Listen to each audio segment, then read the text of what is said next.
کہ ایران کا صدر ابراہیم رئیسی کا جہاز لاپتہ ہو گیا ہے۔ ایرانی صدر ابراہیم رئیسی ہیلی کاپٹر حادثے کے بعد لاپتہ۔ اس حادثے کے 18 گھنٹے بعد ایرانی آفیشیل ویب سائٹ اور دنیا کے دوسری ٹیلی ویژن چینل نے ابراہیم رئیسی کی ہلاکت کی تصدیق کر دی۔ ایران کے صدر ابراہیم رئیسی ہیلی کاپٹر حادثے میں ساتھیوں سمیت جاں بحق۔ That President Raisi and the Foreign Minister Hossein Amir Abdollahian died when their helicopter crashed on. President and Foreign Minister have both died in a helicopter crash. اور وجہ یہ بتائی جاتی ہے کہ دھند اور خراب موسم کی وجہ سے صدر ابراہیم رئیسی کے ہیلی کاپٹر کا حادثہ پیش ہوا ہے۔ لیکن آپ لوگوں کی جانکاری کے لیے یہ بھی بتاتا چلوں کہ صدر ابراہیم رئیسی کے ساتھ ٹوٹل 3 ہیلی کاپٹر تھے، جن میں سے 2 ہیلی کاپٹر بحفاظت ایران آ کر پہنچ چکے ہیں، اور اس ہیلی کاپٹر کا حادثہ ہوا جن میں سے ایرانی صدر ابراہیم رئیسی اور ایرانی وزیر خارجہ یعنی حسین امیر عبداللہ سوار تھے۔ اب یہاں پر سوال یہ بھی بنتا ہے کہ کیا باقی 2 ہیلی کاپٹر کے لیے دھند اور موسم خرابی نہیں تھا؟ اگر دونوں ہیلی کاپٹر بحفاظت ایران پہنچ سکتے ہیں تو صدر ابراہیم رئیسی کا جہاز کیوں نہیں؟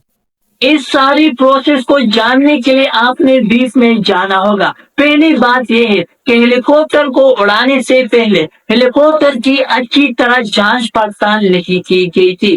دوسری بات یہ ہے کہ ہیلی کاپٹر کو موسم خرابی کا علم وقت پر نہیں پہنچایا گیا تھا، ورنہ کیسے ہو سکتا ہے کہ جس ہیلی کاپٹر میں صدر سوار ہو اور وہ موسم خرابی میں سفر کرے؟ ایسا ہو ہی نہیں سکتا ہے۔ تیسری اہم امپورٹنٹ بات یہ ہے کہ جس جگہ اس ہیلی کاپٹر کو حادثہ ہوا ہے یعنی آذربائیجان بارڈر کے قریب، وہاں پر اسرائیلی انٹیلیجنس یعنی موساد ویری ایکٹیو ہے۔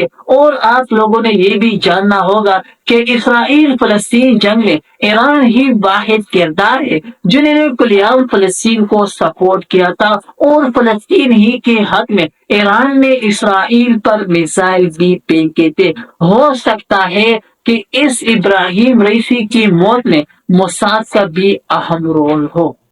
اس کے علاوہ سب سے شوکنگ بات یہ ہے کہ ابراہیم رئیسانی ایران کا سپریم لیڈر بننے والا تھا، اور موجودہ سپریم لیڈر یعنی آیت اللہ خامنئی کے بارے میں ایران بہت کچھ چھپاتا ہے، اور اس وقت ابراہیم رئیسانی کا مارا جانا کئی سوالات اٹھاتا ہے، کیونکہ آیت اللہ خامنئی کے بعد اس کا بیٹا مجتبیٰ خامنئی سپریم لیڈر بنے گا۔ اگر صاف و شفاف انکشافات اور تحقیقات کی جائے تو خامنئی فیملی اور مجتبیٰ خامنئی کی بھی انوالومنٹ ہو سکتی ہے، کیونکہ یہ پہلی بار نہیں ہے، اس سے پہلے بھی کئی واقعات رونما ہو چکے ہیں۔ جس طرح 1988 میں پاکستانی صدر اور آرمی چیف جنرل ضیاء الحق کا طیارہ کریش کر کے تباہ ہوا تھا، جس میں صدر پاکستان جنرل ضیاء الحق اور ان کے ساتھ کئی آفیسر ہلاک ہوئے تھے، جن کی انویسٹیگیشن آج تک نہیں ہو سکی۔ اس کے علاوہ 1956 میں مصری صدر کا طیارہ بھی کریش کر کے تباہ ہوا تھا، جن کی تفتیش آج تک نہیں ہو سکی۔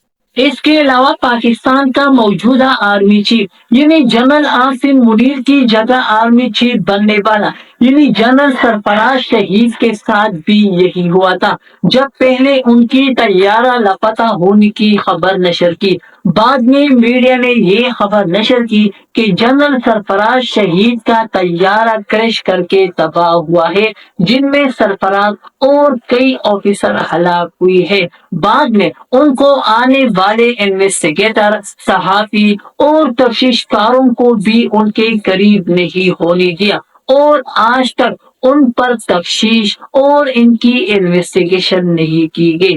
بعد میں اس کی جگہ عاصم منیر کے لیے سیٹ خالی رہ گیا، اور عاصم منیر 2023 میں آرمی چیف بن گیا۔ اس کے علاوہ بہت سارے ایگزامپل دیکھنے کو ملتے ہیں، لیکن ایک بات ضرور سامنے آتا ہے کہ طیارہ کریش کے پیچھے کئی خونخوار درندے ہو سکتے ہیں جن کے کئی پولیٹیکل اور کئی ملٹری پاور ہوتے ہیں جو نہیں چاہتے کہ ایک ایسا پاور مین آدمی آگے جائے اور وہ کہیں بہانہ ڈھونڈ کر اس کو ختم کر دیتے ہیں۔ ان کے علاوہ ان کی کئی اگزامپل موجود ہے۔ تو ناظرین، ان کی بھی اگر صاف و شفاف انکشافات کی جائے تو صدر ابراہیم رئیسی کا قاتل کوئی اور نہیں بلکہ خود ایرانی ہوں گے۔ تو ناظرین، اس طرح مزید معلومات کے لیے آپ ہمارے چینل کو سبسکرائب کریں تاکہ مزید معلومات آپ تک جلد پہنچ سکے۔ شکریہ۔